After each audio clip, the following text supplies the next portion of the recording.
வரலாறு காணாத வகையில் அதிகரித்து வரும் தங்கம் விலை நாளுக்கு நாள் புதிய உச்சத்தை எட்டி வருகிறது. ஒரு சவரன் தங்கம் விலை 64,000 ரூபாயை தாண்டியுள்ள நிலையில் விரைவில் இது 1,00,000 ரூபாயாக உயரும் என தங்க வணிகர்கள் கூறுவது ஏழைகள் மற்றும் நடுத்தர மக்களை அதிர்ச்சியில் ஆழ்த்தியுள்ளது. கடந்த சில மாதங்களாகவே தொடர்ந்து அதிகரித்து வந்த தங்கத்தின் விலை திடீரென இவ்வளவு பெரிய உச்சத்தை தொட்டதற்கு பின்னால் பல்வேறு முக்கிய காரணிகள் உள்ளதாக பொருளாதார அறிஞர்கள் தெரிவிக்கின்றனர். குறிப்பாக அண்மையில் அமெரிக்க அதிபராக டொனால்ட் ட்ரம்ப் பதவியேற்ற பிறகு தங்க விலை தொடர்ந்து அதிகரித்துக் கொண்டே இருக்கிறது. இந்த பின்னணியில் உலகின் அதிக சக்தி வாய்ந்த உலோகமாக உலாவரும் தங்கத்தின் வரலாறு என்ன? தங்கம் விலை தொடர்ந்து அதிகரிப்பது ஏன்? இந்தியாவுக்கான தங்கத்தின் தேவை எவ்வளவு என்பது போன்ற கேள்விகளுக்கு விடை தேடுகிறது இந்த சிறப்பு தொகுப்பு. தங்கம் என்ற உலோகம் எப்போது கண்டறியப்பட்டது என்பது உறுதி செய்யப்படவில்லை என்றாலும் பல்லாயிரம் ஆண்டுகளுக்கு முன் மனிதர்கள் வாழ்ந்த குகைகளிலிருந்து தங்க துகள்களை ஆய்வாளர்கள் கண்டறிந்துள்ளனர். அப்போதெல்லாம் மனிதர்கள் இரும்பைத்தான் உயர்வான உலோகப் பொருளாக கருதினர். வேட்டையாடுவதும் விவசாயம் செய்வதுமே மனிதர்களின் முக்கிய தொழிலாக இருந்த அந்த காலகட்டத்தில் அதற்கு தேவையான கருவிகளையும் ஆயுதங்களையும் தயாரிக்க இரும்புதான் முக்கிய பொருளாக இருந்ததால் அதுவே மிகுந்த முக்கிய இடத்தை பிடித்திருந்தது. மஞ்சள் நிறத்தில் உள்ள ஏதோ ஒரு கல் என்ற அளவில் மட்டுமே தங்கத்திற்கு அப்போது முக்கியத்துவம் இருந்தது. நாகரிகம் வளர வளர நகைகள் செய்வதற்காக தங்கத்தை மனிதர்கள் பயன்படுத்த தொடங்கினார்கள். பின்னர் நாணயங்கள் தயாரிக்க தங்கம் பயன்படுத்தப்பட்டதற்கான சான்றுகளை தொல்பொருள் ஆய்வாளர்கள் கண்டறிந்துள்ளனர். வரலாற்று சான்றுகளின் அடிப்படையில் வர்த்தக பயன்பாட்டுக்கான தங்க நாணயங்கள் கிமு 1292 ஆண்டுதான் உருவாக்கப்பட்டன. நாடுகளின் பெயர்கள் அச்சிடப்பட்ட தங்க நாணயங்களை கொண்ட பண்டமாற்று முறையில் வர்த்தகம் நடைபெற்றது. அப்போதுதான் தங்கத்தின் தேவையும் பயன்பாடும் அதிகரிக்க தொடங்கியது. முதலில் எகிப்திய மன்னர்கள் மற்றும் மத குருமார்களிடமும் தங்கத்தின் பயன்பாடு அதிகம் இருந்ததை அவர்களின் கல்லறைகள் மற்றும் கோயில்களில் நடத்தப்பட்ட ஆய்வுகள் உறுதி செய்துள்ளன. எகிப்தியர்களை தொடர்ந்து கிரேக்கர்களும் பின்னர் உலகம் முழுவதும் இருந்த அரசர்கள் அனைவருமே தங்கத்தை செல்வத்தின் குறியீடாகவே அணுகினர். வர்த்தகத்தின் மிக முக்கியமான அம்சமாக தங்கம் மாறிவிட்ட பிறகு ஒரு நாட்டின் மீது போர் தொடுக்கும் அரசர்கள் அந்நாட்டு கஜானாவில் இருந்த தங்கத்தை கொள்ளையடிப்பதை வழக்கமாக கொண்டிருந்தனர். அரசர்கள் தங்கள் சுரங்கங்களில் தங்கத்தை புதைத்து வைப்பதும் வாடிக்கையாக இருந்து வந்துள்ளது. உலகில் உள்ள ஏதேனும் ஒன்றை சிறப்பாக பெருமைப்படுத்தி கூறுவது என்றால் அதனை தங்கத்துடன் ஒப்பிடும் வழக்கம் உலகம் முழுக்க இப்போது வரை நீடிக்கிறது. மிகச்சிறந்த மனிதர்களாக கருதுவோரை தங்கமானவர்கள் என்று கூறுவது எப்போதும் வழக்கத்தில் இருக்கிற ஒன்றுதான். பெட்ரோலிய எண்ணெய் பொருட்கள் கருப்பு தங்கம் என்றும் பருத்தியை வெள்ளை தங்கம் என்றும் சிறப்பான ஆட்சி காலத்தை பொற்காலம் என்றும் அழைக்கிறோம். எத்தனையோ உலோகங்கள் இருந்தாலும் தங்கம் தனிச்சிறப்புடன் கொண்டாடப்படுவதற்கு சில குறிப்பிடத்தக்க காரணங்கள் உள்ளன. தங்கம் இரும்பை போல துருபிடிக்காது. செம்பின் மீது படரும் நீலப்பசை களிம்பு தங்கத்தின் மீது படராது. வெள்ளியைப் போல தங்கம் கருத்தும் போகாது. எவ்வளவு காலம் பூமிக்கு அடியிலோ தண்ணீருக்கு அடியிலோ புரைந்து கிடந்தாலும் தங்கத்தின் நிறமும் புறமும் மாறுவதில்லை. எவ்வளவு பழையதாக இருந்தாலும் எப்போதும் பளிச்சென்று ஒளிவீசும் தன்மை கொண்டது தங்கம். எல்லா கனிமங்களைப் போலவே தங்கமும் பூமிக்கு அடியில் இருந்துதான் கிடைக்கிறது. எல்லா எரிமலை பாறைகளிலும் சிறிதளவில் தங்கம் இருக்கிறது. சுரங்கம் தோண்டி பாறைகளை நுறுக்கி வேதியியல் முறையில் தாது பொருளில் இருந்து தங்கம் பிரித்தெடுக்கப்படுகிறது. உயர்தரமான தாதுவில் 1 டன் மண்ணுக்கு 30 கிராம் மட்டுமே தங்கம் கிடைக்கும். படிக அடுக்குகளுக்கு இடையே தகடு அல்லது கம்பி வடிவில் எப்போதாவது தங்கம் கிடைப்பதுண்டு. இது கனிம பாறை தங்கம் என்று அழைக்கப்படுகிறது. வெயில், மழை, காற்று காரணமாக கனிம பாறைகள் சிதைந்து கழிமுக பகுதிகளிலும் ஆறுகளிலும் தங்கம் துகள்களாக பரவுகின்றன. இவ்வாறு கிடைக்கும் தங்கம் வண்டல்மண் தங்கம் எனப்படுகிறது. ஆனாலும் இதெல்லாம் சொற்ப அளவிலான தங்கம்தான். தங்கம் அதிகமான அளவில் கிடைப்பது சுரங்கங்கள் வழியாகத்தான். உலகில் அதிக அளவில் தங்கத்தை வெட்டியெடுக்கும் நாடுகளின் பட்டியலில் 15 ஆண்டுகளுக்கு முன்பு வரை தென்னாப்பிரிக்கா இருந்தது. 1970 ஆண்டு தென்னாப்பிரிக்காவில் மட்டும் சுமார் 1500 டன் தங்கம் வெட்டி எடுக்கப்பட்டது. அதாவது அப்போது உலகம் முழுக்க வெட்டியெடுக்கப்பட்ட தங்கத்தில் 75% தங்கம் தென்னாப்பிரிக்காவில் மட்டுமே வெட்டியெடுக்கப்பட்டது.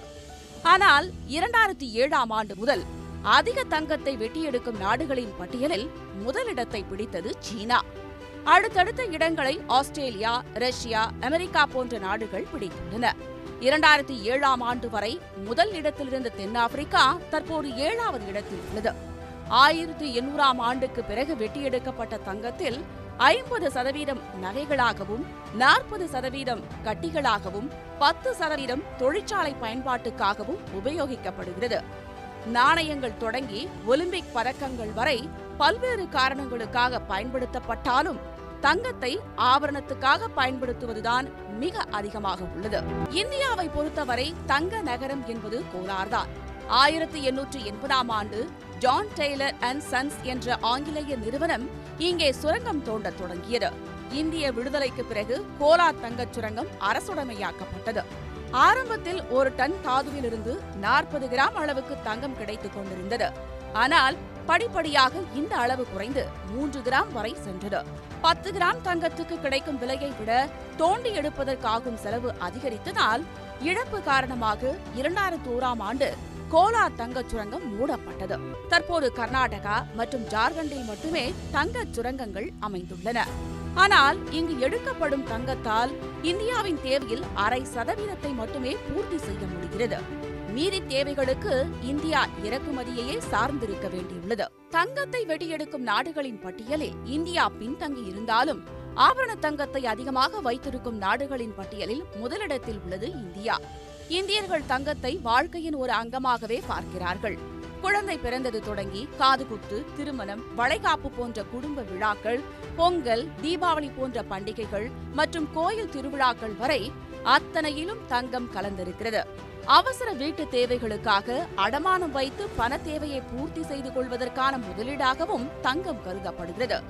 உலகில் வேறு எங்கும் இல்லாத வகையில் தங்கத்தை வாங்குவதற்காகவே அக்ஷய திருதியை என ஒரு நாளை கொண்டாடும் நாடாக இந்தியாவே உள்ளது. இதனால்தான் இந்தியாவில் இறக்குமதி செய்யப்படும் தங்கத்தின் அளவு ஒவ்வொரு வருடமும் அதிகரித்துக் கொண்டே செல்கிறது. 2021-22 நிதியாண்டில் இந்தியாவில் இறக்குமதி செய்யப்பட்ட தங்கத்தின் மதிப்பு மட்டும் சுமார் 3.5 லட்சம் கோடி ரூபாய் ஆகும். இந்த நுகர்வு கலாச்சாரத்தை குறிவைத்தே தங்க கடத்தல் நிகழ்வுகள் அதிகரித்து வருகின்றன. தங்க நகைகளின் தரத்தை உறுதி செய்ய இந்திய தர நிர்ணய ஆணையம் ஹால்மார்க் முத்திரையை வழங்குகிறது. முதலில் தங்கள் தரத்தை உணர்த்த விரும்பி கேட்கும் வணிகர்களுக்கு மட்டுமே வழங்கப்பட்டு வந்த ஹால்மார்க் முத்திரை 1990களில் தங்கத்தின் தரத்தை உறுதி செய்வதற்காக ஹால்மார்க் முத்திரை கட்டாயமாக்கப்பட்டது. 22 கேரட் தங்கத்தில் 100 கிராமுக்கு 91.6 கிராம் தங்கம் இருந்தால் மட்டுமே 916 என்ற ஹால்மார்க் முத்திரை வழங்கப்படுகிறது. தூய்மையான தங்கத்தை வைத்து ஆபரணம் செய்ய முடியாது என்பதால் வெள்ளி, தாமிரம் போன்ற உலோகங்கள் சேர்க்கப்பட்டே ஆபரணங்கள் செய்யப்படுகின்றன. 1 கிராம் தங்கத்தில் 916.67 மில்லிகிராம் தங்கமும் மீதி எடைக்கு மற்ற உலோகங்களும் கலக்கப்படுகின்றன. இந்த அளவு சரியாக இருக்கிறது என்பதை உணர்த்துவதற்காகவே 916 ஹால்மார்க் முத்திரை பதிக்கப்படுகிறது. இந்தியாவில் தங்கம் உற்பத்திக்கும் தேவைக்குமான இடைவெளி மிக அதிகமாக இருப்பதால் தேவையான தங்கம் வெளிநாடுகளிலிருந்து இறக்குமதி செய்யப்படுகிறது. இறக்குமதி செய்யப்படும் தங்கத்தை ஒழுங்குபடுத்துவதற்காக இந்தியாவில் கோல்டு கண்ட்ரோல் ஆக்ட் என்ற சட்டமே இருந்தது. அதன்படி ஆபரணமில்லாத தங்கத்தை இந்தியாவில் இறக்குமதி செய்ய தடை செய்யப்பட்டிருந்தது. இந்தியாவில் தங்கத்துக்கான தேவை அதிகரித்த போது கடத்தல்களும் அதைத் தொடர்ந்து மாஃபியாக்களும் உருவாகத் தொடங்கின. 1991ஆம் ஆண்டு பிரதமரான நரசிம்மராவின் ஆட்சி காலத்தில் பொருளாதார சீர்திருத்தங்கள் மேற்கொள்ளப்பட்ட போது கோல்டு கண்ட்ரோல் ஆக்ட் சட்டம் நீக்கப்பட்டது. வரி செலுத்தப்பட்டு ஆபரணமில்லாத தங்கத்தை இறக்குமதி செய்து கொள்ளலாம் என சட்ட திருத்தம் மேற்கொள்ளப்பட்டது. இது தங்க கடத்தலை வெகுவாக கட்டுப்படுத்த உதவியது. 2010ஆம் ஆண்டுக்கு பிறகு இந்தியாவின் நடப்பு கணக்கு பற்றாக்குறை அதிகரித்ததால் தங்கத்தின் மீதான சுங்கவரி 8% அதிகரிக்கப்பட்டது. இதனால் வரி செலுத்துவதை தவிர்க்கும் நோக்கில் தங்க கடத்தல் மீண்டும் அதிகரித்தது. தற்போது இறக்குமதி செய்யப்படும் தங்கத்துக்கான சுங்கவரி 15% உள்ளது. இதுபோக 3% ஜிஎஸ்டி செலுத்த வேண்டும். ஆபரணத்துக்கு பயன்படுத்தப்படும் தங்கமாக இருந்தால் கூடுதலாக இன்னும் 5% ஜிஎஸ்டி செலுத்த வேண்டும். இந்தியாவுக்குள் தங்கத்தை கொண்டு வருவது தொடர்பான விதிமுறைகளையும் ஒன்றிய அரசு வகுத்துள்ளது. இந்திய வம்சாவளியைச் சேர்ந்த பயணிகள் அல்லது இந்திய பாஸ்போர்ட் வைத்திருப்போர் சுங்க கட்டணத்தை செலுத்தி அதிகபட்சமாக 1 கிலோ தங்கத்தை இறக்குமதி செய்யலாம். ஓராண்டுக்கு மேல் வெளிநாட்டில் வசிக்கும் இந்திய பயணி ஆணாக இருந்தால் 50,000 ரூபாய் மதிப்புள்ள நகைகளையும், பெண்ணாக இருந்தால் 1,00,000 ரூபாய் மதிப்பிலான நகைகளையும் இந்தியா திரும்பும் போது கொண்டு வரலாம். 1 வயதுக்கு மேற்பட்ட குழந்தைகளின் பெயரிலும் தங்கம் வாங்கி வர முடியும். 1 வருடத்திற்கும் குறைவாக வெளிநாட்டில் தங்கியிருந்துவிட்டு இந்தியா திரும்பும் போது கொண்டு வரும் தங்க நகைகளுக்கு சுங்கவரி செலுத்த வேண்டியது கட்டாயமாகும்.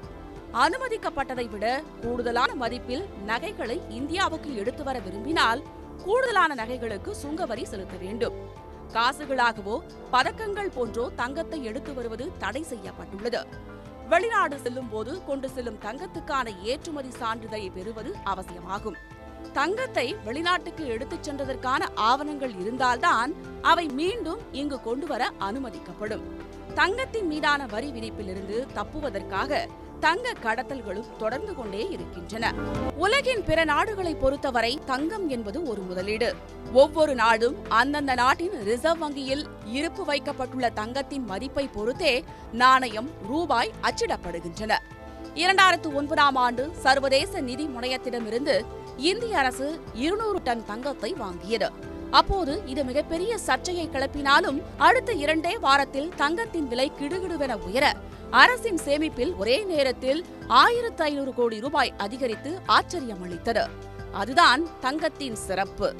இப்போதும் தொடர்ந்து அதிகரித்து வரும் தங்கத்தின் விலையே அதன் மீதான முதலீடு அதிகரிக்க காரணமாக அமைந்துள்ளது. இப்போதைய தலைமுறையினருக்கு நம்புவதற்கு கொஞ்சம் கடினமாக இருந்தாலும் 100 ஆண்டுகளுக்கு முன்பாக 1 சவரன் தங்கத்தின் விலை வெறும் 21 ரூபாய்தான். 1920ஆம் ஆண்டு 21 ரூபாயாக இருந்த 1 சவரன் தங்கத்தின் விலை 1961ஆம் ஆண்டு 104 ரூபாயாக உயர்ந்து 1980ஆம் ஆண்டு 1000 ரூபாயை கடந்தது.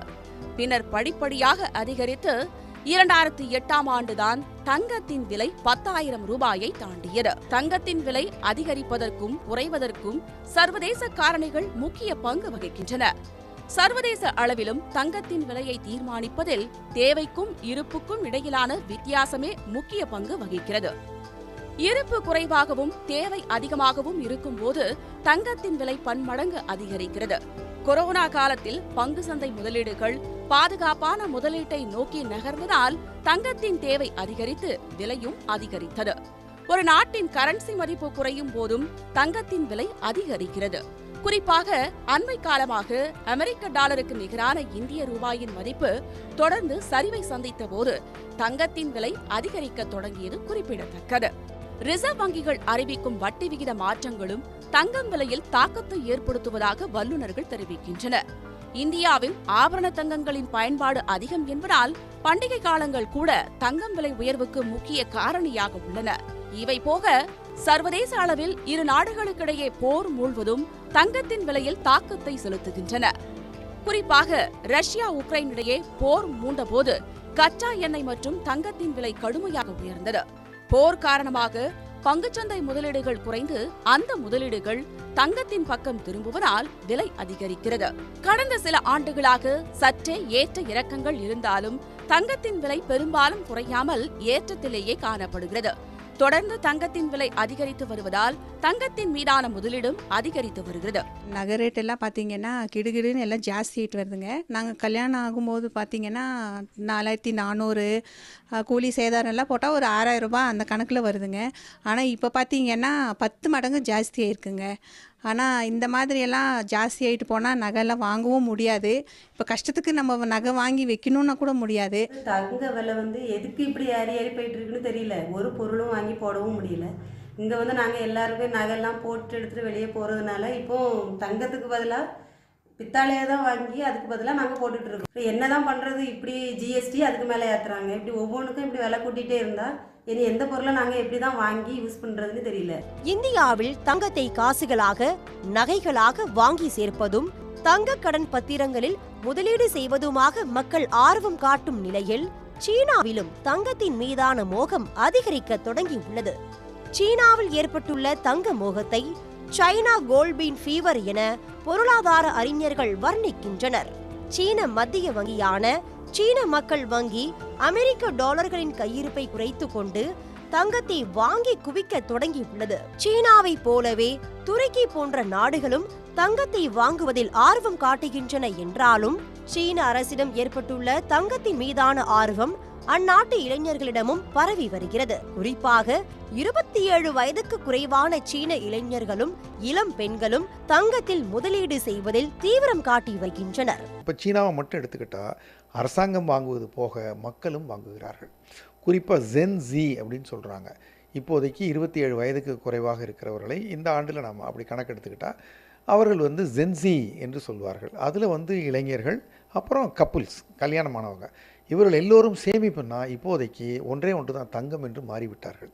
நாம் எப்படி இந்தியாவில் எஸ்ஐபி என்று சொல்லுகிறோமோ, நீங்கள் சிஸ்டமேட்டிக் இன்வெஸ்ட்மெண்ட் பிளான் என்று கொஞ்சம் கொஞ்சமாக வாங்கி சேருங்க, மாதம் 1 கிராம் 2 கிராம் சொன்னமோ, அவர் அதே 1 கிராம் தான் வாங்குகிறாங்க. ஆனால் ஒரு புதுமை பண்ணியிருக்கிறார்கள் அங்கே இருக்கிற வியாபாரிகள். அந்த 1 கிராம் தங்கத்தை 5 விதமான ஷேப்பில் பண்ணுறாங்க. ஒன்று நம்ம நிலக்கடலை மாதிரி இருக்கும், இன்னொன்று ஹார்ட்டு மாதிரி இருக்கும். இது மாதிரி வெவ்வேறு வடிவங்களில் பண்ணிவிட்டு அது ஒரு 8,000 ரூபா 9,000 ரூபா தான் நம்மளுடைய ஒரு சவரன். அந்த லெவலில் 7,000 அந்த மாதிரி இருக்கிற ஒரு தொகையில் அந்த நாட்டு கரன்சி வச்சு அது மாறுது, வரியை வச்சு மாறுது. ஒரு சின்ன மாற்றம் இருக்குது 1 கிராமுக்கு. அதை வாங்கி சேர்த்து கொண்டே இருக்கிறார்கள். 2008ஆம் ஆண்டு 10,000ஐ தாண்டிய 1 சவரன் தங்கம் விலை 2012ஆம் ஆண்டு 25,000 ரூபாயையும் கடந்தது. பின்னர் சற்றே குறைய தொடங்கிய தங்கத்தின் விலை 2019ஆம் ஆண்டு 30,000ஐ தொட்டதுடன் தொடர்ந்து அதிகரித்து 2022ஆம் ஆண்டு 40,000ஐ கடந்தது. அதன் பின்னர் அடுத்த 2 ஆண்டுகளில் 64,000ஐ கடந்துள்ளது. குறிப்பாக கடந்த 4 மாதங்களில் மட்டும் தங்கம் விலை கிராமுக்கு 1,000 ரூபாயும் சவரனுக்கு 8,000 ரூபாய்க்கும் மேலும் உயர்ந்துள்ளது. கடந்த 2024ஆம் ஆண்டு செப்டம்பர் மாதம் 24ஆம் தேதி 1 கிராம் தங்கம் சரியாக 7,000 ரூபாயை தொட்ட நிலையில் பின்னர் படிப்படியாக உயர்ந்த தங்கத்தின் விலை 2024 அக்டோபர் 7ஆம் தேதி 7,100 ரூபாயையும் அக்டோபர் 31ஆம் தேதி 7,455 ரூபாயையும் எட்டியது. நவம்பரில் தங்கம் சற்று குறைந்து 16ஆம் தேதி கிராம் 6,935 ரூபாயாக இருந்தது. ஆனால் சில நாட்களிலேயே மீண்டும் உயரத் தொடங்கிய தங்கத்தின் விலை 7,150 ரூபாயாக உயர்ந்தது. கடந்த ஆண்டு டிசம்பர் 20ஆம் தேதி 7,040 ரூபாயாக இருந்த விலை மெல்ல உயரத் தொடங்கி ஜனவரி 18ஆம் தேதி 1 கிராம் 7,435 ரூபாயாகவும் 31ஆம் தேதி 7,730 ரூபாயாகவும் புதிய உச்சம் அடைந்தது. அடுத்த 10 நாட்களிலேயே 1 கிராம் தங்கத்தின் விலை 8,000 ரூபாயை கடந்து சாமானிய மக்களை அதிர்ச்சியில் ஆழ்த்தியுள்ளது. இதனால் இதுவரை இல்லாத வகையில் 1 சவரன் தங்கம் விலை 64,000ஐ கடந்துள்ளது. செய்கூலி, சேதாரம், ஜிஎஸ்டி போன்றவற்றுடன் சேர்த்து 1 சவரன் நகை வாங்க 70,000க்கும் மேல் செலுத்த வேண்டிய நிலை ஏற்பட்டுள்ளது. இதனால் திருமணங்கள் உள்ளிட்ட தேவைகளுக்காக தங்க நகைகள் வாங்குவோர் கலக்கம் அடைந்துள்ளனர். மிடில் கிளாஸ்னால சுத்தமாக வாங்கவே முடியாது, ரொம்பவே கஷ்டம்தான், ரொம்ப கஷ்டப்படணும். ஏன்னா சம்பாதிக்கிறது 20,000 30,000 சம்பாதிக்கிறவங்க 64,000 ஒரு பவுன் 64,000 சுத்தமாக என்ன சொல்கிறது, அது கோல்டு கடைக்கே போகவே முடியாது, அந்தளவுக்கு ரொம்ப கஷ்டம்தான். சாதாரண மனிதர்கள் வாங்குறது ரொம்ப கஷ்டம்தான். ஏன்னா இது டெய்லி என்ன சொல்கிறது, ஒரு நாள் வேலைக்கு போயிட்டு தான் பொண்ணுங்களுக்கு ஏதாவது ஒன்று பண்ணணும்னு நினைக்கிறவங்களுக்கெல்லாம் இது ரொம்ப ஒரு கஷ்டமான இதுதான். இது ஏதாவது கொஞ்சம் ரொம்ப இல்லைனாலும் ஏதோ கொஞ்சம் கம்மியானால் கூட எல்லாத்துக்கும் இது யூஸ் ஆகும். வாங்குறவங்களும் குறைஞ்சிட்டாங்க. நம்ம ஒரு பொருள் நகை எடுக்க வந்தோம்னா விலையை பார்த்தா பயமாக இருக்குது, வாங்க முடியல. விலை கொஞ்சம் கம்மியானால் நல்லாயிருக்கும். பாதிக்கப்படுறது ஏழை மக்கள் தான். பெரிய பெரிய ஆள் கூட வாங்கி இன்வெஸ்ட்மெண்ட் பர்பஸில் வாங்கிடுறாங்க. இன்றைக்கி ஒரு ரேட்டுக்கு வாங்குறேன், நாளைக்கு விற்றுட்டு லாபம் பார்த்துருவாங்க. ஆனால் அத்தியாவசியமாக ஒரு கல்யாணம் நடக்கணும்னா கிராமத்து மக்களுக்கு 10 பவுன் 20 பவுன் 30 பவுன் நகை போட்டு தான் கல்யாணம் பண்ணுவாங்க. இப்போல்லாம் 20 பவுன் போடுற இடத்துல 10 பவுன் போடுறதே பெரிய விஷயம். பாவம், அவங்க ரொம்ப கஷ்டப்படுறாங்க. சர்வதேச சந்தையிலும் தங்கம் விலை ஏறுமுகத்தில் இருப்பதால் 1 சவரன் தங்கம் விலை விரைவில் 1 லட்சம் ரூபாயை எட்டக்கூடும் என நகை வணிகர்கள் தெரிவிக்கின்றனர். இதனால் அடித்தட்டு மக்களுக்கு தங்கம் என்பது எட்டாக்கனியாகிவிடும் சூழல் உருவாகியுள்ளது. எனவே தங்கம் விலை உயர்வை கட்டுப்படுத்துவதற்கான நடவடிக்கைகளை ஒன்றிய அரசு எடுக்க வேண்டும் என்பதே அனைவரின் எதிர்பார்ப்பாக உள்ளது.